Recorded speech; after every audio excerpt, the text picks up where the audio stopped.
बिस्मिल्लाहिर्रहमानिर्रहीम। नाज़रीन, आज हम बात करेंगे अफ़गानिस्तान से अमरीकी अफवाज के इनक़ला और तालिबान के तेज़ी से फैलते हुए इक़्तिदार की सूरत हाल पर चीन का लाहे अमल क्या होगा। चीन जो कि एशिया की एक बहुत बड़ी ताकत और एक आलमी मंडी की हैसियत रखती है, चीन के अपने ज़ाती मफादात में पाकिस्तान, ईरान और अफ़गानिस्तान के रूट्स शामिल हैं और इन्हीं रूट्स को इस्तेमाल करते हुए वो अपनी मार्केट को वुसअत दे रहा है और इन इलाकों में बहुत सारे मेगा प्रोजेक्ट्स शुरू कर रखे हैं चीन ने। तो मौजूदा सूरत हाल पर चीन का लाहे अमल क्या होगा, चीन की हिकमत अमली क्या होगी, चीन अफ़गानिस्तान की इस बदलती हुई सूरत हाल पर क्या इक़दामात करेगा। तो जैसा कि आप जानते हैं कि चीन की ये ख्वाहिश है अफ़गानिस्तान में इस्तेहकाम से चीन की अपनी खुशहाली वाबस्ता है और अब इस मौजूदा सूरत हाल में कि जिस वक्त एक तरफ अमरीकी अफवाज अफ़गानिस्तान से इनखला चाह रही हैं और दूसरी तरफ तालिबान तेज़ी से मुल्क के बेशतर हिस्सों पर कब्ज़ा करते हुए आगे की तरफ पेशकदमी करते जा रहे हैं और ज़ाहिर हो रहा है कि आइंदा कुछ अरसा तक वो अफ़गानिस्तान पर अपनी हुकूमत कायम करने में कामयाब हो जाएंगे। तो नाज़रीन, चीन के लिए मौजूदा सूरत हाल में एक बहुत बड़ा मौका भी है और एक ख़तरा भी है। चीन का अफ़गानिस्तान के साथ तकरीबन 76 किलोमीटर का बॉर्डर है और ये बॉर्डर का वो इलाका है कि जिसके एक तरफ अफ़गानिस्तान की सरज़मीन है और दूसरी तरफ चीन का इलाका शिनयांग, जहाँ पर अलहदगी पसंद मुसलमान वीगोर चीन को टफ टाइम दिए हुए हैं। और ये जो मुसलमान अलहदा पसंद कैटेगरी से ताल्लुक़ रखते हैं, जो मुसलमान चीन में वीगोर कबीला से ताल्लुक़ रखते हैं, उनको पसे पर्दा अफ़गान तालिबान की हमायत भी हासिल है। तो क्या तालिबान की हुकूमत चीन के लिए इन मुसलमानों को मज़ीद उनकी सरगर्मियों को तेज़ करने में क्या चीन के लिए नुकसानदेह तो साबित नहीं होगी? और चीन इस ख़तरे को अच्छी तरह भांपता है। और अगर आप देखें तो चीन में कम्युनिस्ट पार्टी और एक तरफ कम्युनिस्ट पार्टी के वो एनलाइटेंड लीडर्स हैं और दूसरी तरफ अफ़गानिस्तान में तालिबान के ऑर्थोडॉक्स किस्म के लीडर्स हैं। इन दोनों ग्रोहों के दरमियान कोई भी कदर मुशतरक नहीं है, लेकिन दोनों ममालिक के जो सेल्फ इंटरेस्ट हैं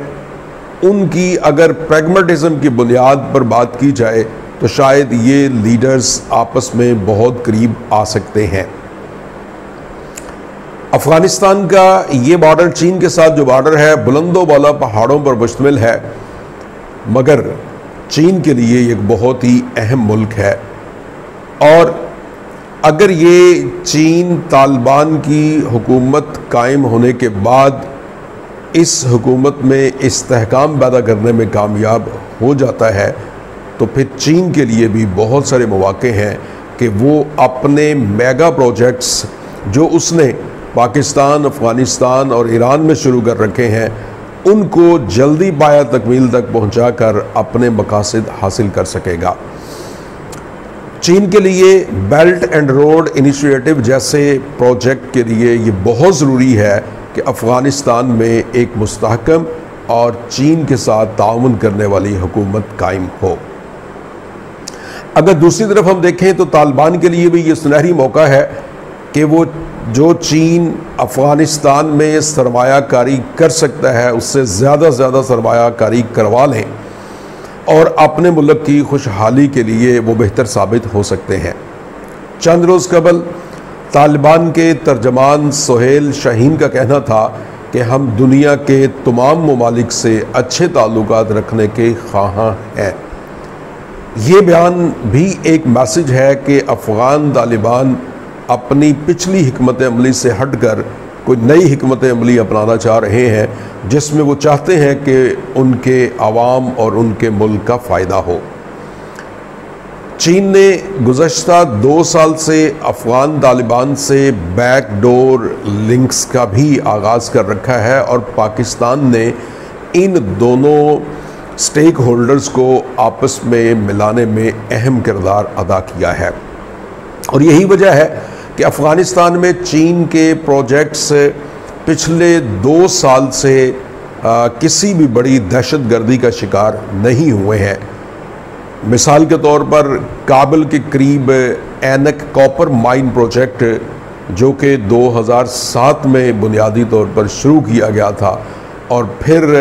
वहाँ पर अदम इस्तेहकाम की शक्ल में उस पर काम उस तेज़ रफ्तारी से ना हो सका, लेकिन पिछले 2 साल से जब से बैकडोर डिप्लोमेसी दोनों ममालिक के दरमियान जारी है, उस वक़्त से ताहाल तालिबान की तरफ से उस प्रोजेक्ट के हवाले से चीनी इंजीनियर्स कंपनी या उसके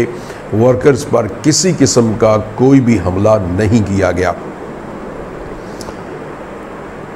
अब चीन इस खदशे का इजहार भी किया है कि अगर अफ़गानिस्तान में मुस्तहकम हुकूमत कायम नहीं होती तो ये मुल्क फिर से जंग और दहशतगर्दी का मरकज़ बन सकता है, लिहाजा तालिबान को नॉर्मल पॉलिटिकल गेम में वापस लाना होगा।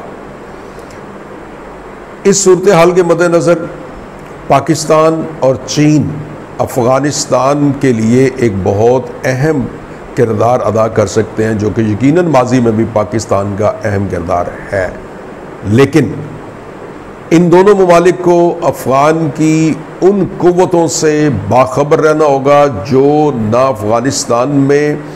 अमन चाहती हैं, ना दुनिया के अमन को पसंद करती हैं, और ख़ास तौर पर जो भारतीय दरअंदाजी और भारतीय चैनल्स हैं, अफ़गान शरपसंदों के साथ उनकी सरकूबी करनी पड़ेगी। और अगर चाइना ऐसा करने में कामयाब हो जाता है और पाकिस्तान के साथ मिलकर वो तरक्की और खुशहाली के सफ़र को आगे बढ़ाता है, तो यकीनन ये अफ़गानिस्तान, पाकिस्तान और चीन तीनों के लिए मुफीद साबित होगा और आने वाले सालों में इस बेल्ट पर एक बहुत बड़ी